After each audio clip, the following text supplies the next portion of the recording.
ஸ்ரீமதி ராமானுஜாய நமः. வசுதேவசுதம் தேவம் கம்சச்சாணூரமர்தனம் தேவகீ பரமானந்தம் கிருஷ்ணம் வந்தே ஜெகத்குரும். நாள்தோறும் பகவத்கீதையில் 4வது அத்தியாயமான ஞான யோகத்தில் பகவானுடைய அவதார ரகசியம் பார்த்தோம். அதை தொடர்ந்து பகவான் கர்மத்தை செஞ்சுட்டு வந்தால் எப்படி நம்மளுடைய கர்மங்கள்லேருந்தே விடுபடலாம் அப்படின்னு சொல்லிட்டு வராரு. முன்னோர்களை கூட செய், நீ புதுசாக எதுவும் செய்ய தேவையில்ல, உன்னோட முன்னோர்கள் என்ன செஞ்சாங்களோ அதே தொடர்ந்து செஞ்சுட்டு வா அப்படின்னு சொல்கிறாரு. அப்போ முன்னோர்கள் செஞ்ச கர்மம் என்னது, அது எப்படிப்பட்டது அப்படின்லாம் சொல்கிறது தான் 16வது ஸ்லோகம். கிம் கர்ம கிம கர்மேதி கவயோப்யத்ர மோஹிதாஹ தத்தே கர்ம பிரவக்ஷ்யாமி யஜ்ஞாத்வா மோக்ஷ்யசே சுபாத். கிம் கர்ம கிம கர்மேதி. கிம் கர்ம எது கர்ம, கிம் அகர்ம இது அகர்ம. அகர்ம அப்படிங்கும்போது கர்மத்துக்கு எதுவும் நேர் எதிர் அப்படின்னு தெரியுது. அது என்னன்றதை விரிவாக பார்க்கலாம். கிம் கர்ம கிம் அகர்ம இதி அப்படின்னு அத்திர இந்த விஷயத்தில் கவையக அப்படி படித்தவங்களுக்கு கூட ஞானிகளுக்கு கூட மோகிதாக குழம்பி போயிடுறாங்க. அப்போ என்ன தான் செய்கிறது?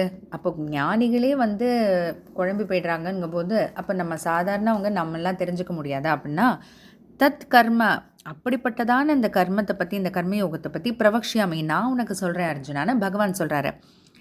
யஜ்ஞாத்வா எதை தெரிஞ்சுக்கிட்டா அசுபாத் மோக்ஷசே, இந்த சம்சாரம்ன்ற இந்த தொடர் சுழற்சியிலேருந்து பிறப்பு இறப்பு பிறப்பு இறப்புன்னு தொடர் சுழற்சி இருக்கு இல்லையா, இதிலேருந்து விடுபடலாம், மோக்ஷசே விடுபடலாமோ அதை நான் உனக்கு சொல்கிறேன் அப்படின்னு பகவான் சொல்கிறாரு. அதாவது தொடர்ந்து செஞ்சுட்டே வா, முன்னோர்கள் செஞ்ச மாதிரி செய், உன்னுடைய கர்மத்தை செய்கிறாரு. அது என்னது அந்த கர்மம்? அக்கர்மம் வேறு எதனும் சொல்கிறாரே அப்படின்னா அதை பற்றி தான் இது. பண்டிதர்களுக்கு கூட படித்தவங்களுக்கு கூட குழம்பி போயிருக்கிற இந்த விஷயத்தை பற்றி தான் நான் உனக்கு சொல்ல போகிறேன். இதை தெரிஞ்சுக்கிட்டா நீ இந்த சம்சாரம்ன்ற அந்த தொடர் சுழற்சியிலேருந்து விடுபடலாம் அப்படின்னு. இப்போ நம்ம கர்மம் என்ன அகர்மம் என்ன அப்படின்றதுக்கு வரலாம். கர்ம அப்படின்றது கர்மயோகத்தில் இருக்கக்கூடிய கர்ம பாகம். அகர்ம அப்படின்றது அதே கர்மயோகத்தில் இருக்கக்கூடிய ஞான பாகம். இதை ஒரு உதாரணத்தோடு பார்த்தா நமக்கு புரிஞ்சிடும். இப்போ ஒன்றும் இல்லை, ஒரு யாத்திரைக்கு போகிறோன்னு வச்சுக்கோங்களேன். இப்போ யாத்திரை போகிறோம் அப்படின்னா அந்த யாத்திரை போனால் அதுக்கான புண்ணியம்லாம் கிடைக்கும். புண்ணிய க்ஷேத்திரங்களுக்கு போகிறோம். பகவான் எந்த இடத்துல பிறந்தாரோ, எங்கே வாழ்ந்தாரோ, இல்லை அவர் எங்கேயோ யாருக்கோ ஒரு முனிவர்களுக்கு காட்சி கொடுத்தாரோ, அதுபோல் நிறைய புண்ணிய இடங்கள்லாம் இருக்கும். அந்த இடங்களுக்கெல்லாம் போனால் நமக்கும் புண்ணியம் கிடைக்கும், நம்மளோட பாவங்கள்லாம் கழியுன்றதுக்காக போகிறோம். அதுலேயே பார்த்திங்கன்னா 2 பகுதி இருக்கும். ஒன்று, அந்த யாத்திரைக்கு போகிறதுக்கான டிக்கெட் எடுக்கணும். இப்போ பஸ்ஸில் போகிறோமோ ட்ரெயினில் போகிறோமோ அதுக்கு தேவையான ஏற்பாடுகள் செய்யணும், தங்குற இடங்கள்லாம் ஏற்பாடு செய்யணும், அது நடந்து போவோம், அதெல்லாம் இருக்கு இல்லையா. இதெல்லாம் கர்மபாகம், கர்மயோகத்திலேயே இருக்கக்கூடிய கர்மபாகம். அங்கே போய் நம்ம அனுபவிக்கிறோம் இல்லையா.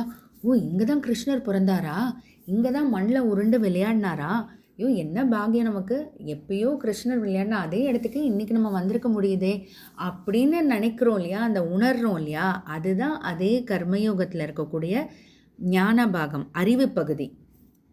இன்னொரு உதாரணம் பார்க்கலாம்.